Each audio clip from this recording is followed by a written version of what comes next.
कि some youngsters, even in our own church, have come and asked me, how should we respond to the LGBTQ plus community? हमारे ही कलीसिया से और दूसरे जगहों से अक्सर नौजवान मुझे आकर पूछते हैं कि समलैंगिक समाज, आप समलैंगिक समझते हो, LGBT, समलैंगिक समाज की तरफ हमारा रवैया कैसे होना चाहिए? What does the Bible say about their lifestyle? Bible जो है उनके जीवन शैली के बारे में क्या कहता है? What should be the church's response?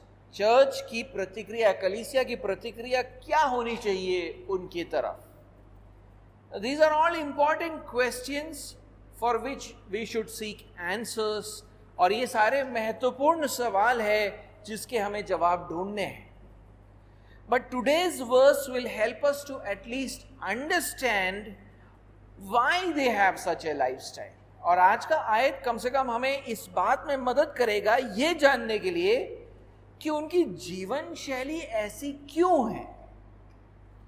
I think we need to answer the why before we answer the what. क्यों प्रश्न का जवाब मिलना जरूरी है इससे पहले कि हम क्या प्रश्न का उत्तर दें. So let us try to know why they have this lifestyle. तो पहले हम जानने का प्रयास करेंगे कि उनकी जीवन शैली ऐसी क्यों है.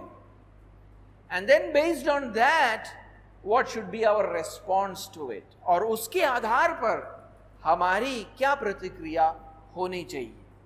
So let me read for you Ephesians 4 and verse 19. मैं आपके लिए एफेसियों का 4 अध्याय 19वां आयत में पढ़ूंगा. They have become callous and have given themselves up to sensuality, greedy to practice every kind of impurity. और वे सुन्न होकर लुचपन में लग गए हैं कि सब प्रकार के गंदे काम लालसा से किया करें. If you so today the first point is the callous unbelievers. आज का पहला जो पॉइंट है वो है अविश्वासी जो सुन्न हो चुके हैं.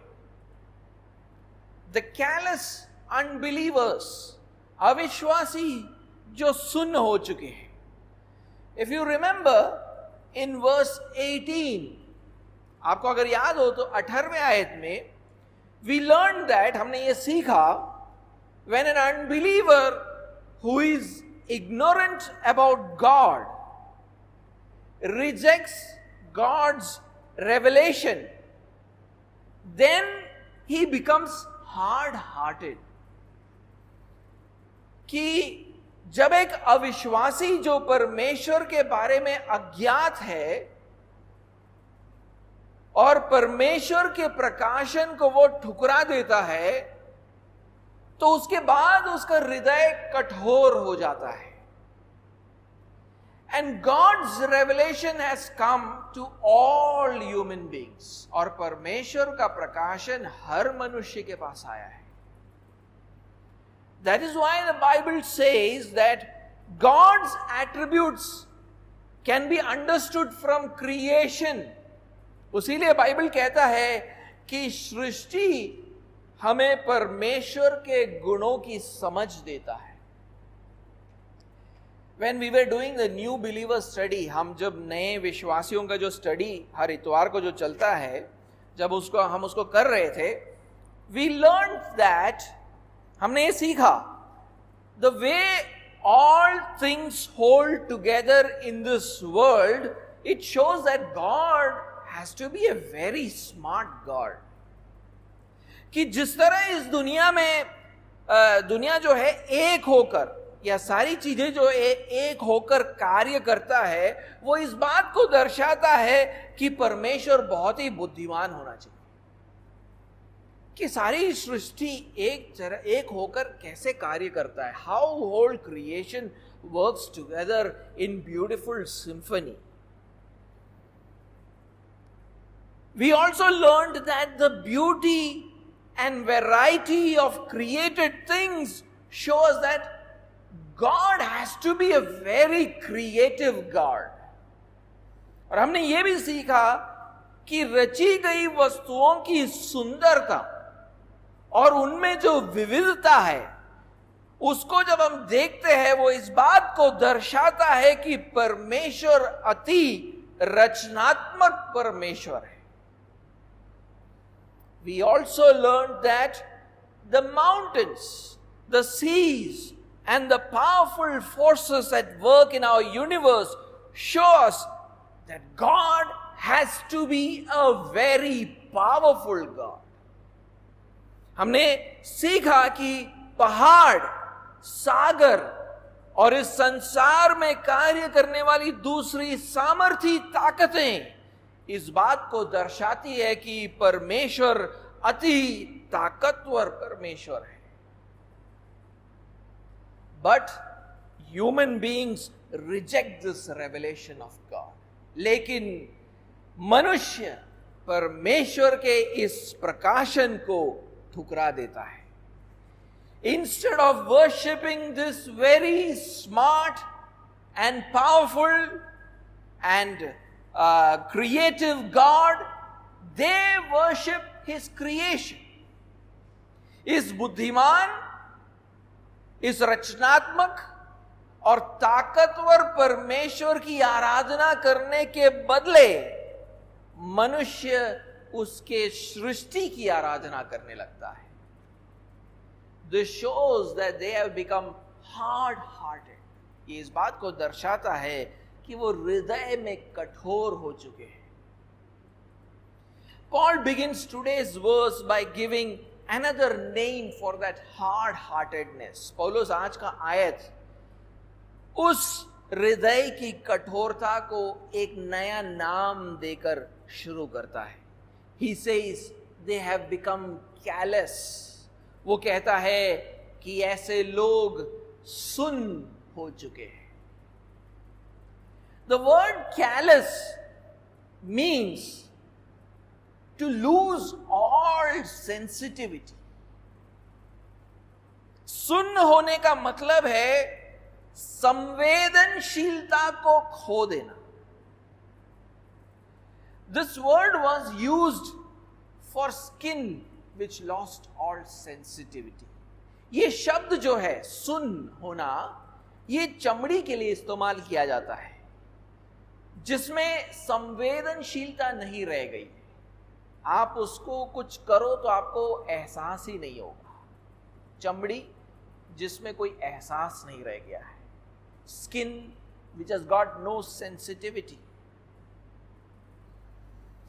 That is why the King James Version says that these believers are past feeling. उसीलिए किंग जेम्स जो अनुवाद है वो कहता है कि इन अविश्वासियों ने स्पर्श के ज्ञान को खो दिया है. Paul is saying that like skin which has lost all sensitivity, by rejecting God's revelation, unbelievers show that they have lost all moral sensitivity. पौलुस यहां पर यह कह रहा है कि उस चमड़ी की तरह जिसने सारी संवेदनशीलता को खो दिया है, परमेश्वर के प्रकाशन को ठुकराकर अविश्वासी ये दर्शाते हैं कि उन्होंने सारी नैतिक संवेदनशीलता को खो दिया है. They don't have a sense of right and wrong anymore. अब उनमें सही और गलत का कोई बोध नहीं रह गया है. They don't feel any shame or embarrassment because of their sinful behavior. अपने पापमय व्यवहार के कारण उनको कोई शर्मिंदगी का एहसास भी नहीं होता है. And they are no more bothered by the implications of what they do. और उनके व्यवहार के परिणामों से वो चिंतित भी नहीं होते हैं. And Paul makes the same point in Romans chapter 1 also. और पौलुस इसी बात को रोमियो के पहले अध्याय में भी कहता है. Let me read Romans chapter 1 and verse 20. आइए हम रोमियो के पहले अध्याय और उसके 20वें आयत को पढ़ें. Romans 1 and verse 20. It says, "For his invisible attributes, namely his eternal power and divine nature, have been clearly perceived ever since the creation of the world in the things that have been made, so they are without excuse." उसके अनदेखे गुण अर्थात उसकी सनातन सामर्थ्य और परमेश्वरत्व जगत की सृष्टि के समय से उसके कामों के द्वारा देखने में आते हैं, यहां तक कि वे निरुत्तर हैं.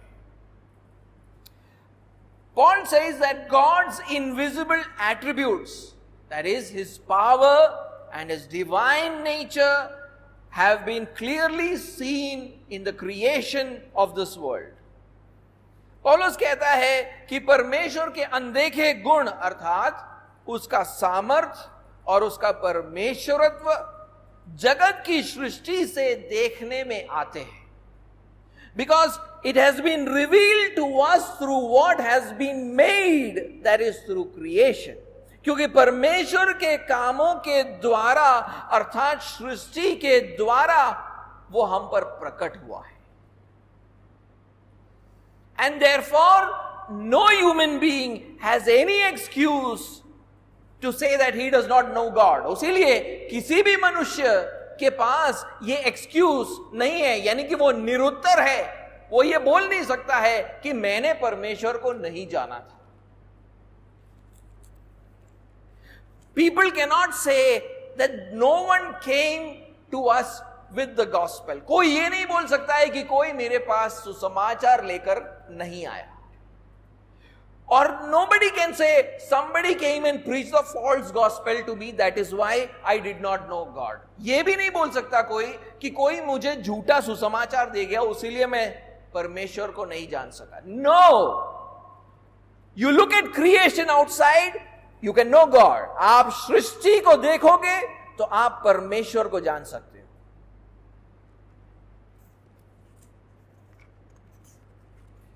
Now let us read what Paul says in verse 25. अब आप देखिए 25वें आयत में वो क्या कहता है. Because they exchanged the truth about God for a lie and worshipped and served the creature rather than the Creator, who is blessed forever.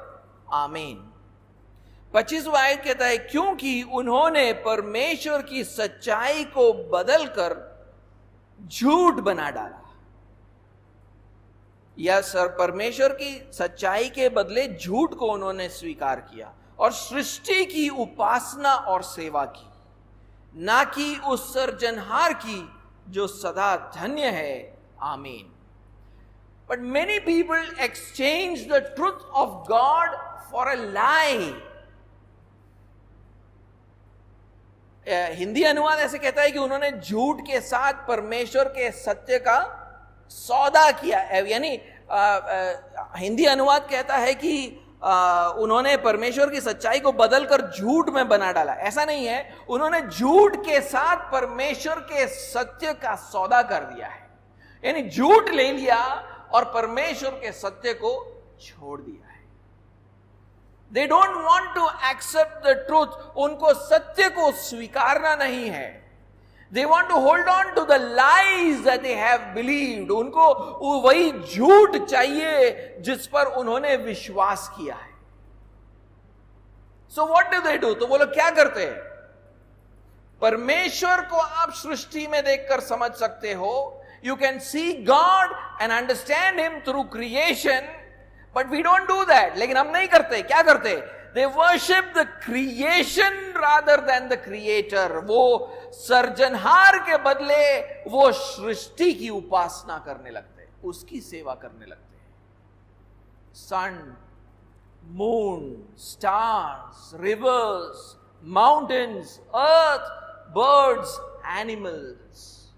वो सूरज, चांद, सितारे, नदियां, पहाड़, पृथ्वी, पक्षी, पशु इत्यादि की आराधना करने लगते हैं. That is what Paul calls a hard heart और carelessness. इसको पौलुस जो है एक कठोर हृदय या सुन्न हो जाना बताता है. As I said, carelessness means that they don't have the sense of right and wrong anymore. और जैसा कि मैंने आपको पहले कहा, सुन्न हो जाने का मतलब है अब उनको सही और गलत का कोई बोध नहीं है. They don't feel any shame or embarrassment because of their sinful behavior. अपने पापमय व्यवहार के कारण उनको कोई शर्मिंदगी का एहसास भी नहीं होता है. And they are no more bothered by the implications of what they do. और उनके व्यवहार के परिणाम से वो चिंतित भी नहीं होते. तो क्या करते वो लोग? Paul illustrates this truth. And what do? Paul illustrates this truth in the next 2 verses. पौलुस और अगले 2 आयतों में इस सत्य को उदाहरण के द्वारा समझाता है.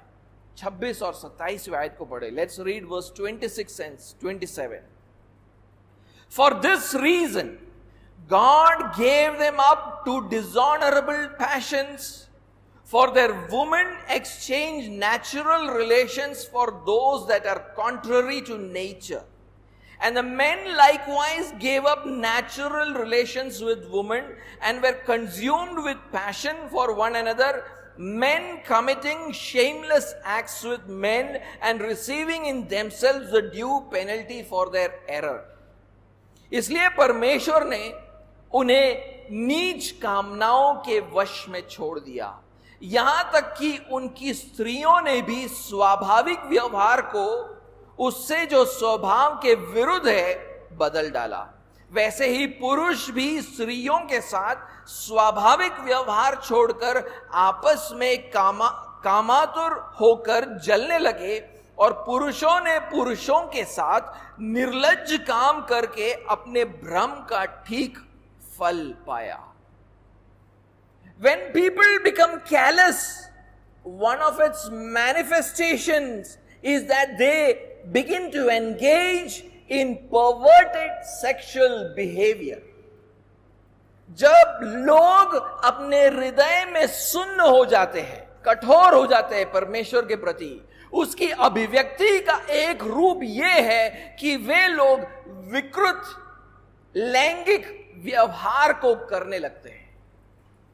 Women give up natural functions of their body for unnatural functions. स्त्रियां अपने शरीर के स्वाभाविक कार्यों को छोड़कर स्वभाव के विरुद्ध कार्यों को करने लगते हैं.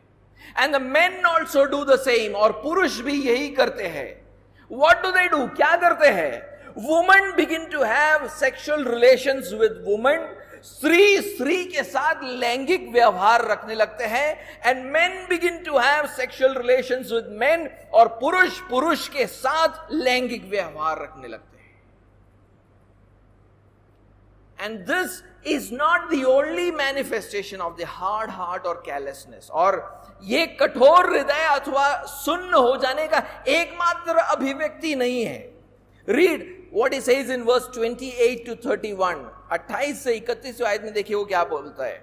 And since they did not see fit to acknowledge God, God gave them up to a debased mind to do what ought not to be done.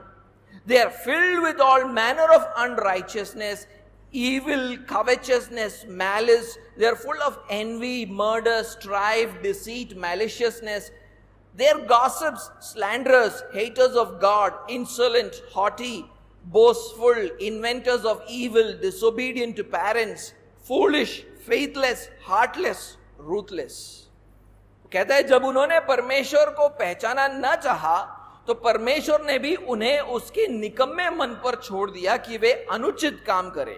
इसलिए वे सब प्रकार के अधर्म और दुष्टता और लोभ और बैर भाव से भर गए और ढा और हत्या और झगड़े और छल और ईर्ष्या से भरपूर हो गए और चुगलखोर, बदनाम करने वाले, परमेश्वर से घृणा करने वाले, दूसरों का अनादर करने वाले, अभिमानी, ढींग मार, बुरी बातों को बनाने वाले, माता पिता की आज्ञा न मानने वाले, निर्बुद्धि, विश्वासघाती, माया रहित और निर्दय हो गए.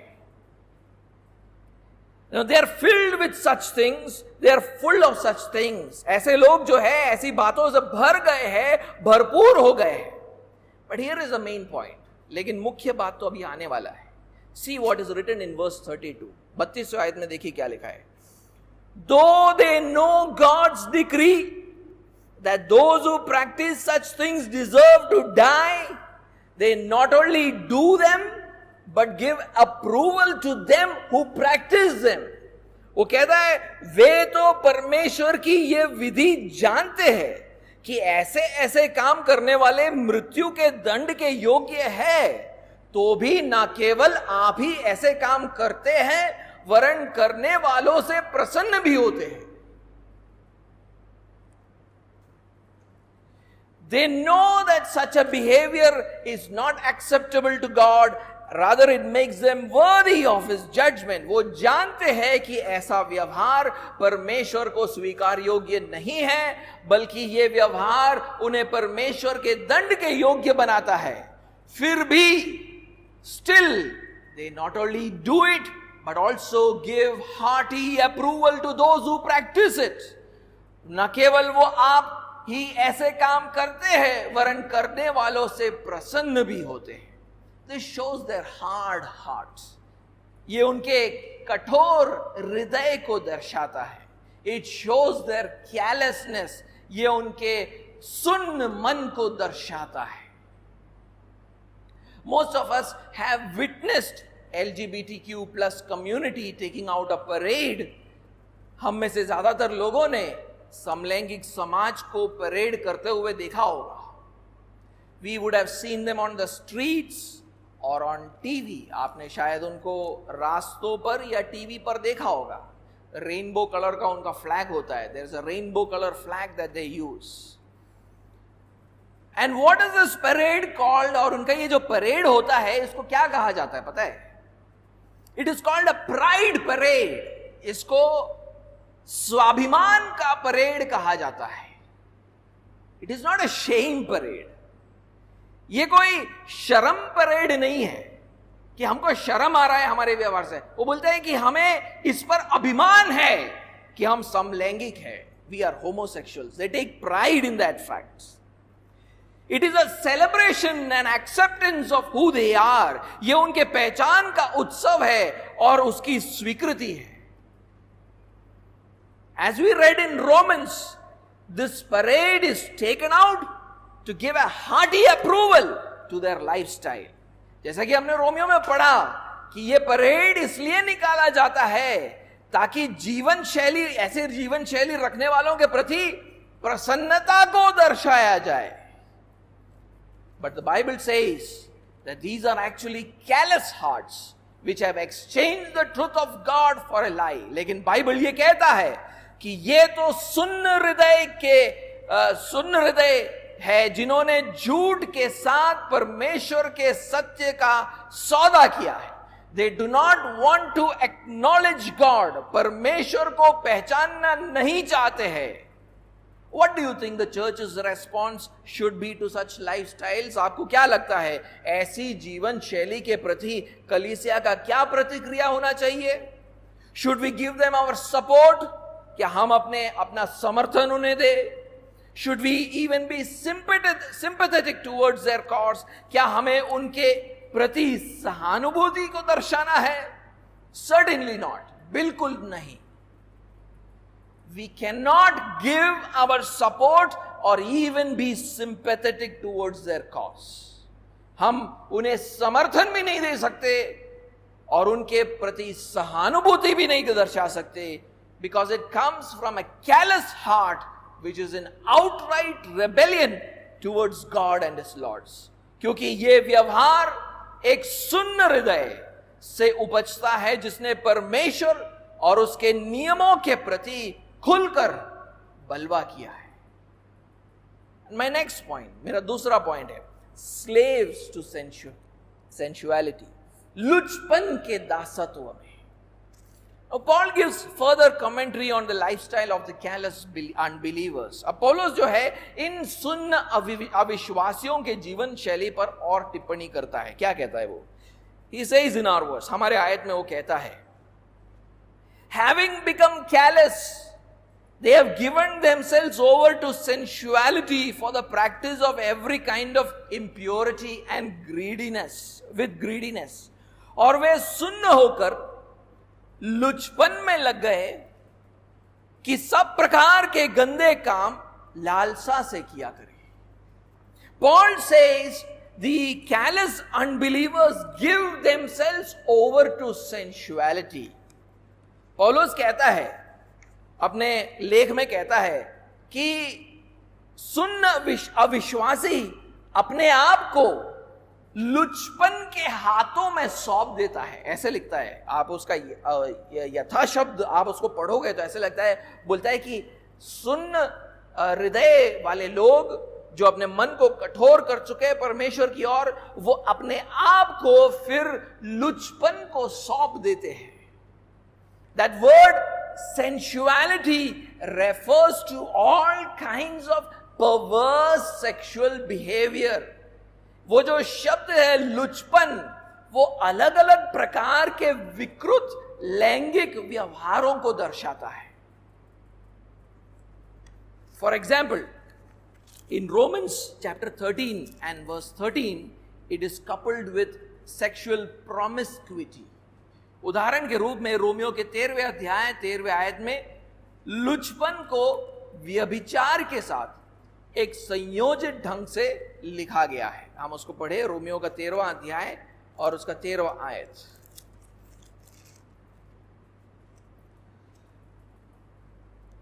Let us walk properly as in the daytime, not in orgies and drunkenness, not in sexual immorality and sensuality, not in quarreling and jealousy. Somewhere instead of sexual immorality, it is sexual promiscuity, or that's the word used there. Or sexual promiscuity means that you are not faithful to one sexual partner, rather have multiple sexual partners. व्यभिचार का मतलब है कि आप एक लैंगिक जोड़ीदार के साथ विश्वास योग्य नहीं हो, बल्कि आप विभिन्न लैंगिक जोड़ीदार के साथ हो. बट सेंसुअलिटी, लेकिन ये जो हमारे यहां पर आयत में जो शब्द है लुचपन, it goes beyond sexual promiscuity. वो जो है व्यभिचार से आगे बढ़ता है, आगे जाता है. कैसे? समथिंग लाइक होमोसेक्सुअलिटी, और जैसा कि समलैंगिकता. लुचपन और समलैंगिकता एक ही बात है.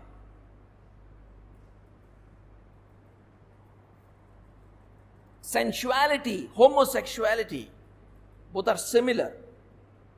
I'll take another example. For example, 2 Peter chapter 2 and verse 7. दूसरा पत्रस दूसरा अध्याय 7वां आयत. 2 Peter chapter 2 and verse 7.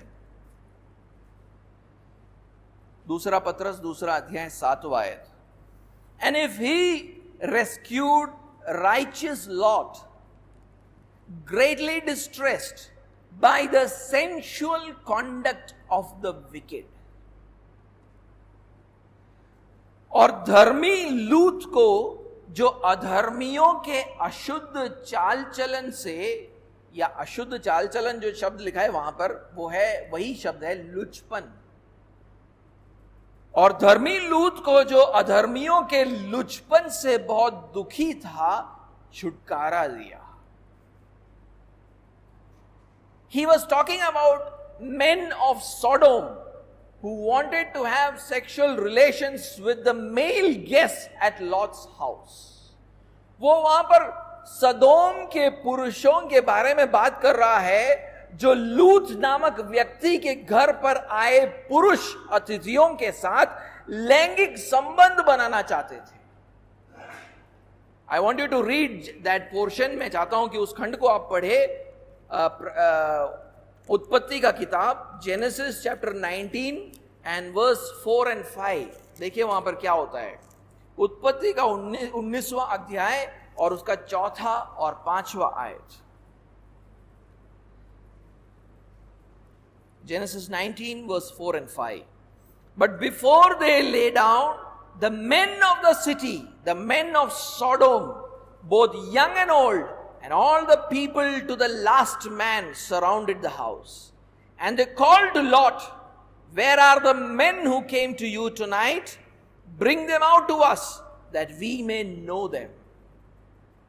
उनके सो जाने से पहले सदोम नगर के पुरुषों ने जवानों से लेकर बूढ़ों तक वरन चारों ओर के सब लोगों ने आकर उस घर को घेर लिया और लूत को पुकार कहने लगे, "जो पुरुष आज रात को तेरे पास आए हैं वे कहाँ हैं? उनको हमारे पास बाहर ले आ कि हम उनसे भोग करें." So sensuality is referring to all kinds of perverse sexual behavior like homosexuality.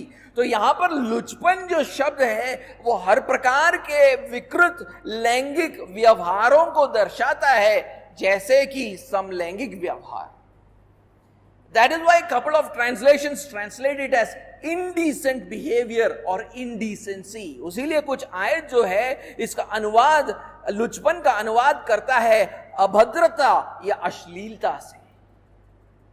Paul is saying that this is what happens when unbelievers lose all their moral sensitivity. पौलुस कहता है ये होता है जब अविश्वासी अपने नैतिक संवेदनशीलता को खो देते हैं। When they lose their sense of right and wrong, जब वो सही और गलत का बोध खो देते हैं। When they don't feel any sense of shame or embarrassment anymore, जब उन्हें कोई शर्मिंदगी का महसूस नहीं होता है। When they are no more bothered by the implications of their behavior, जब वे अपने व्यवहार के परिणामों से चिंतित नहीं होते।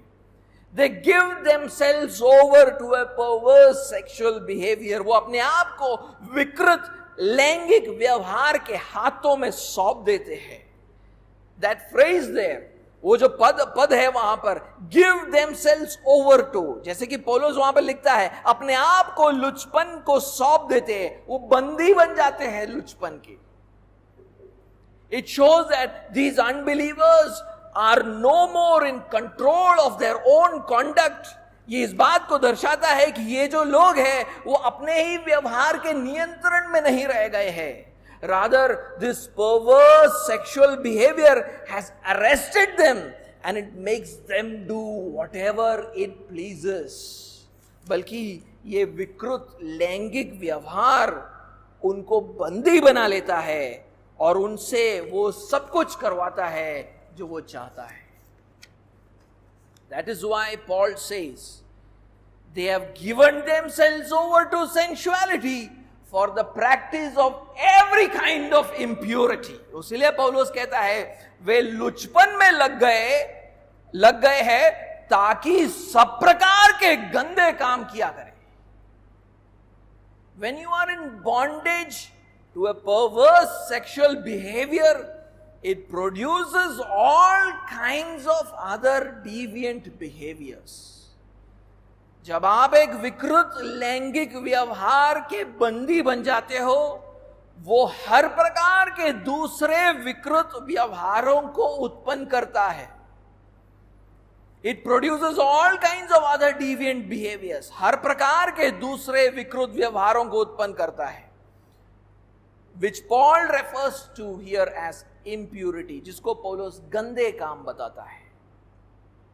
But notice that Paul says the practice of every kind of impurity. ध्यान दीजिए, पौलुस वहां पर कहता है कि हर प्रकार के गंदे कामों को करने की आदत डाल लेते हैं, ऐसा कहता है वहां पर पौलुस। हर प्रकार के गंदे कामों को करने की आदत डाल लेते हैं। Practice means engaging in some activity with sustained interest. आदत डालने का मतलब है किसी कार्य को निरंतर रुचि के साथ करना। That is why this word practice is often translated as business. उसीलिए ये जो शब्द है आदत, उसका अनुवाद जो है वो एक बिजनेस करके भी किया जाता है. Proclivity to a perverse sexual behavior results in many other forms of deviant behaviors. एक विकृत लैंगिक व्यवहार की प्रवृत्ति अनेक दूसरे प्रकार के विकृत व्यवहारों को उत्पन्न करता है. Such deviant behaviors are called impurity. ऐसे विकृत व्यवहारों को पौलुस गंदे काम बताता है. And Paul says that callous unbelievers have given themselves over to sensuality for the practice of every kind of impurity. And he says they do it with all greediness. पौलुस कहता है अविश्वासी जो सुन्न हो गए हैं वे लुचपन में लग गए हैं ताकि सब प्रकार के गंदे काम कैसे करें पता है, लालसा से कर पाए. The callous unbelievers have become slaves of sensuality and produce all kinds of impurity. अविश्वासी जो सुन्न हो गए हैं वे लुचपन में के बंदी हो चुके हैं, हर प्रकार के गंदे कामों को उत्पन्न करते हैं. And they want to now do it more and more. और फिर अब वो इस व्यवहार को ज्यादा से ज्यादा करना चाहते हैं. Therefore they give away more and more of their time and energy to such impurities or deviant behaviors. इसलिए वो अपने ज्यादा से ज्यादा समय और ताकत ऐसे गंदे कामों अथवा विकृत बातों को करने में लगाते हैं.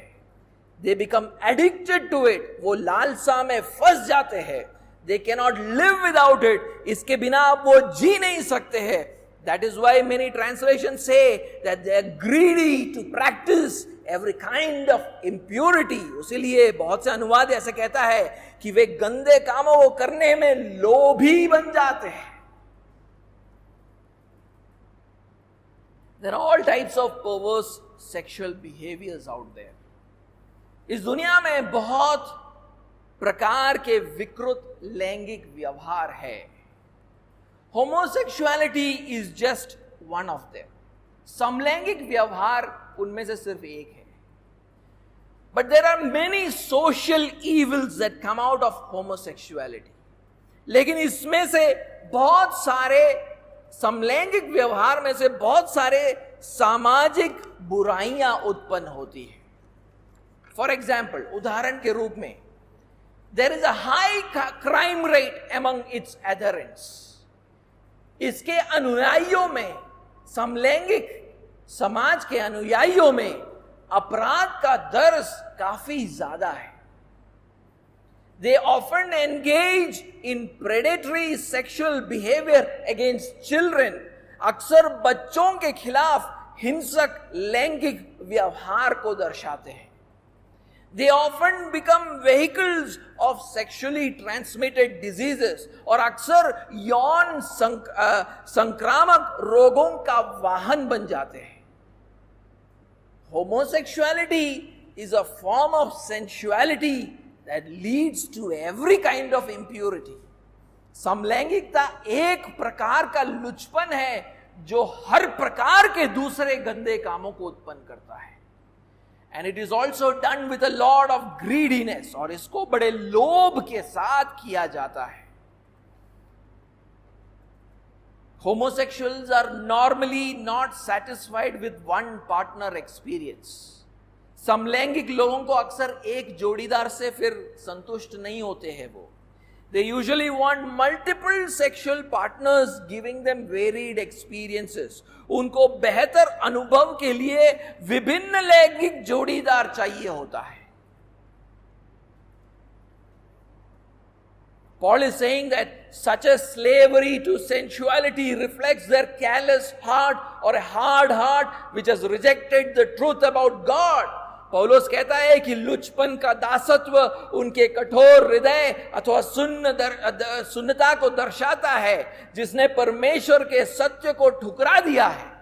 They are darkened in their understanding. उनकी बुद्धि अंधेरी हो गई है. They are alienated from the life of God परमेश्वर के जीवन से अलग किए गए हैं. Homosexuals are at an extreme end of the spectrum of the rebellion against God. परमेश्वर के खिलाफ बलवा करने में समलैंगिक बहुत आगे बढ़ चुके हैं बाकी लोगों से. They are not just ignorant, but they are hard-hearted and callous people. वो सिर्फ अज्ञात नहीं, पर उनके हृदय कठोर हो चुके हैं, वो सुन्न हो चुके हैं. That is a reality. ये एक सत्य है. But the Bible tells us that their situation is not hopeless. लेकिन बाइबल कहता है कि ऐसे लोगों की परिस्थिति भी आशाहीन नहीं है. In fact, Paul talks about some Christians in Corinth who were earlier homosexuals. बल्कि पौलुस ऐसे मसीहों के बारे में बात करता है कोरिन्थ में जो पहले समलैंगिक थे, but through the work of the Holy Spirit and faith in Jesus Christ, they were justified, sanctified and made clean. लेकिन पवित्र आत्मा के कार्य से और यीशु मसीह पर विश्वास करने से वो परमेश्वर के सामने धर्मी ठहरे, पवित्र हुए और धोए गए. एक बार उस आयत को हम पढ़ेंगे. Let's read that passage. 1 Corinthians and chapter 6. पहला कुरिन्थियों का 6वां अध्याय और उसका 9 से 11. 1 Corinthians chapter 6 verse 9 to 11. Do you not know that the unrighteous will not inherit the kingdom of God? Do not be deceived. Neither the sexually immoral, nor idolaters, nor adulterers, now notice, nor men who practice homosexuality, nor thieves, nor the greedy, nor drunkards, nor revilers, nor swindlers will inherit the kingdom of God. And see then what he says. And such were some of you, but you were washed, you were sanctified, you were justified in the name of the Lord Jesus Christ and by the Spirit of our God. क्या तुम नहीं जानते कि अन्यायी लोग परमेश्वर के राज्य के वारिस ना होंगे? धोखा न खाओ, ना वैश्यागामी, ना मूर्ति पूजक, ना परिस्त्रीगामी, ना लुच्चे, ना पुरुषगामी. ये है समलैंगिक लोगों को शायद पुरुषगामी बोला गया यहां पर. न चोर, न लोभी, न पियक्कड़, न गाली देने वाले, न अंधेर करने वाले परमेश्वर के राज्य के वारिस होंगे. फिर देखो वो क्या कहता है. और तुम में से कितने ऐसे ही थे, यानी वो समलैंगिक भी थे, परंतु तुम प्रभु यीशु के नाम से और हमारे परमेश्वर की आत्मा से धोए गए और पवित्र हुए और धर्मी ठहरे. Some Christians think that fornicators, idolaters and adulterers have hope. कुछ मसीह लोग ऐसे सोचते हैं कि वेश्यागामी यानी बिना शादी किए लैंगिक जो रिश्ता रखते हैं, मूर्ति पूजक, परस्त्रीगामी अथवा व्यभिचारी लोग, इनके पास फिर भी आशा है. ऐसे मसीह लोग सोचते. But homosexuals have no hope. लेकिन बोलते हैं समलैंगिक अथवा पुरुषगामी लोगों के पास कोई आशा नहीं है. They have been condemned without any recourse. उनको दंड सुना दिया चुका है और उनके पास कोई रास्ता बाकी बच नहीं गया है. But from this passage it is clear that, लेकिन इस खंड से ये बात स्पष्ट हो जाता है that Jesus died not just for fornicators, idolaters, adulterers, but also for homosexuals. कि यीशु मसीह सिर्फ वैश्यागामी, मूर्ति पूजक, व्यभिचारियों के लिए नहीं मरा, बल्कि पुरुषगामी अथवा समलैंगिक लोगों के लिए भी वो मरा. He died on the cross for their sins also. वो उस क्रूज पर उनके पापों के लिए भी मरा है. He took the wrath of God that was going to come upon them. उसने अपने ऊपर उन पर गिरने वाले परमेश्वर के क्रोध को सह लिया. His grace has covered over their hard hearts, their carelessness, their sensuality, all their impurities done in greediness. उसके अनुग्रह ने उनके कठोर हृदय, उनके सुन्न अवस्था, उनके लुचपन और लोभ से किए जाने वाले हर गंदे काम के ऊपर उसका अनुग्रह काफी है.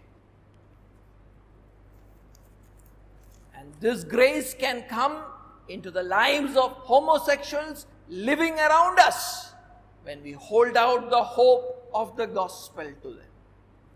और ये अनुग्रह हमारे चारों ओर रहने वाले समलैंगिक लोगों के जीवनों में भी आ सकता है जब हम सुसमाचार की आशा को उन तक पहुंचाएंगे.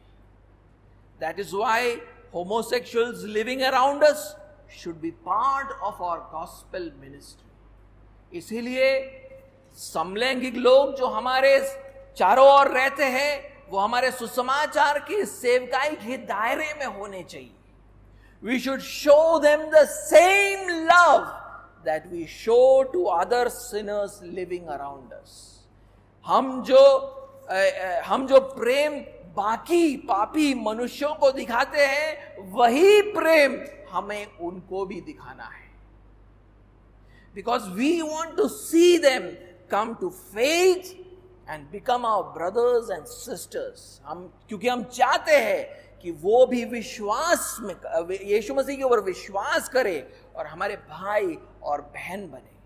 We want to one day see them worshiping God with us. हम एक दिन चाहते हैं कि वो भी हमारे साथ यहाँ पर मिलकर परमेश्वर की आराधना